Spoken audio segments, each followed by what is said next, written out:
Years ago, would the on the ball you'd have the hook that comes down with the mouse. Okay. We would take the mouse and wire it back to itself, so that the hook is just open. Okay. Okay. So when you have your sling and your hook, right? Yeah. You have your hook. The crane drops the ball down. Hook comes out. The sling is free, and then the crane. So wow. when you sling it, right? Just like you said.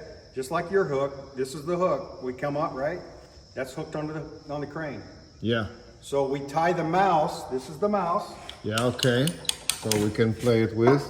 Yeah. So you say. So we tied this mouse back. Yeah. Where it's open, right? That's open now. The crane drops the load down, comes out of the mouse. The sling is free. The crane lifts up. OSHA won't allow that anymore. This was back in the 80s and 90s when we did that. I love your story. Thank you so much. So we've tried to think of different ways on how to do a quick release like that. And this is the answer right here. This is the answer. Yep.